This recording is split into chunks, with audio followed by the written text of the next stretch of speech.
Coming up on Sports Extra, for the first time since 2009, Carolina is going to the Final Four. How the Heels got there and what lies ahead. And they'll see a familiar foe in Houston. We'll break down the matchup with the Syracuse Orange. Great weather, good baseball, and puppies. Why this Diamond Heels game was a dog lover's paradise. All that and more. Sports Extra starts right now.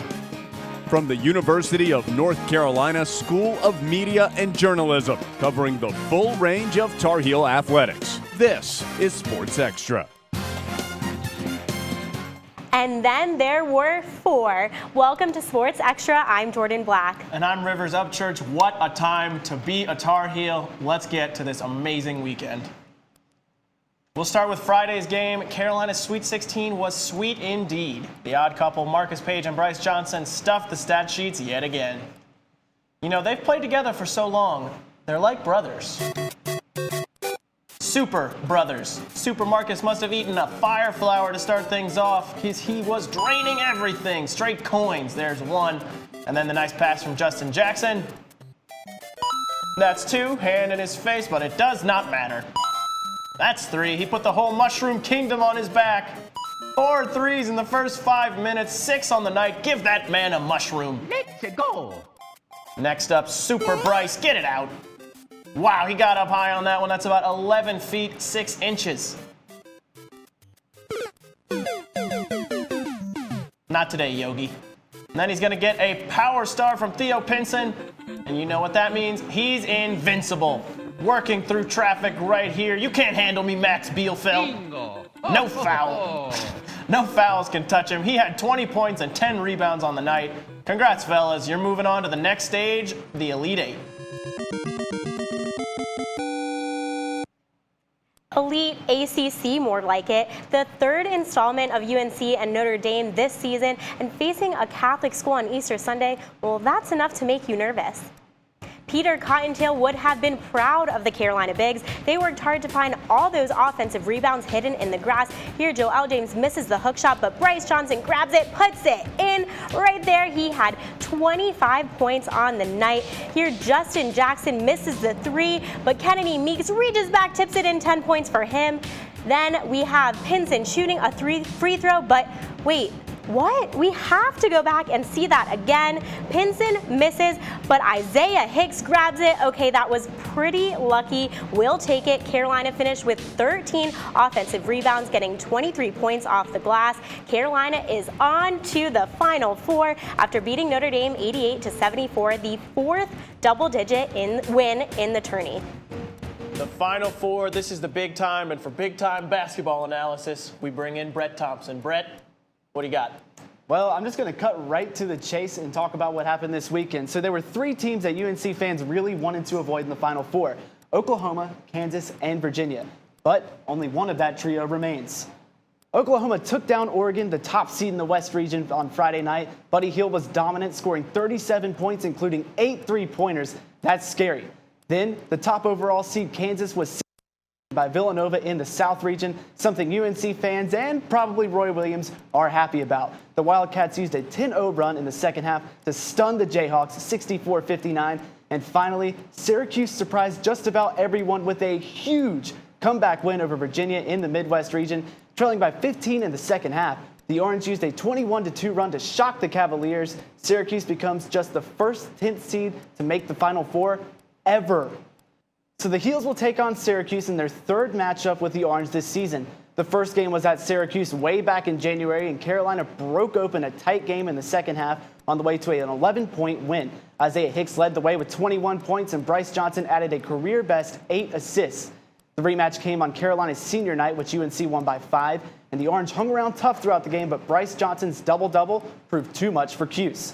So after watching those 2 games in full, there are 3 things Carolina needs to do to put away the Orange and move on to the championship game. 1. Cut a hole in a zone. Check out the spacing here. Bryce Johnson parks himself in the middle of the zone. Isaiah Hicks gets in position behind the zone, and Bryce finds Isaiah right here for as easy of a dunk as you can get. So they were going to go to step 2. Put your ball in the zone.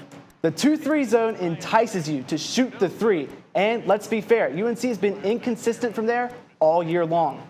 3. Make her open the zone. And that's the way you do it. Carolina should do what the Heels do best, run. Syracuse is the 34th slowest team in the nation, and if the Heels can keep the speed up and make the Orange scramble, it could lead to a load of easy points under the basket. So before I finish hijacking this show, I need to address something that will inevitably come up throughout the week, especially with UNC playing Syracuse. National outlets will bring up the academic scandal and the seemingly never-ending talk of NCAA violations. They'll question why these teams get to play and what morality exists in a world where Carolina and Cuse can be in the Final Four. It's important to remember that one, Roy Williams' name only came up once in the notice of allegations simply to say he was interviewed, and two, that these players have lived under the shadow of this for 4 years despite being in high school during the scandal.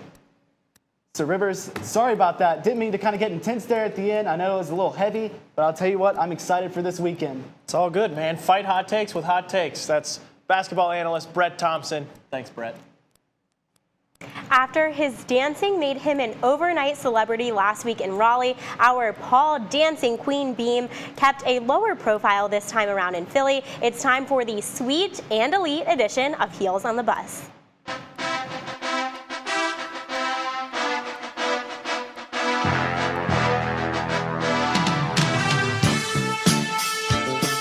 The Heels are in the city of brotherly love, and I'm the star of the new Rocky movie. Just kidding. But I did get a chance to explore the historic part of the city. The Liberty Bell, a symbol of freedom. Congress Hall, the site where the Continental Congress signed the Declaration of Independence and the U.S. Constitution. And if we take a quick trip upstairs, the site of the first U.S. Senate. Historic Philly is pretty cool, but I want to see real Philly. I didn't have to look any further than Geno's Steaks in South Philly. Yes, a real Philly cheesesteak. Did it live up to the hype? North Carolina cheesesteaks don't compare.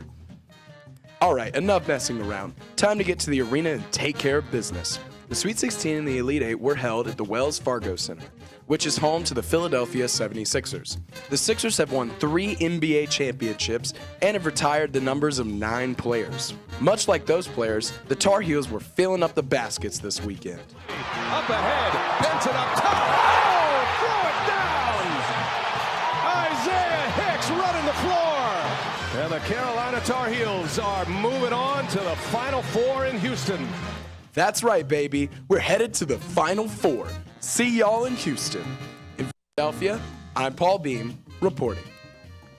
So I'm a little disappointed we didn't get to see more of Paul's dance moves, but Lindsay Sparrow did get to see some excitement right here in Chapel Hill. Not everyone can make it all the way up to Philadelphia for this Elite Eight matchup, but I decided to check out the next best place, Sub Dogs on Franklin Street. Probably starts about 1 or 2 hours before, and then they just kind of go crazy. Everybody's screaming the whole time, every single point. Everybody's so focused and into the game, so it's really awesome. And Ewing was not lying. The crowd was electric, decked out in Carolina blue with drinks and food in hand.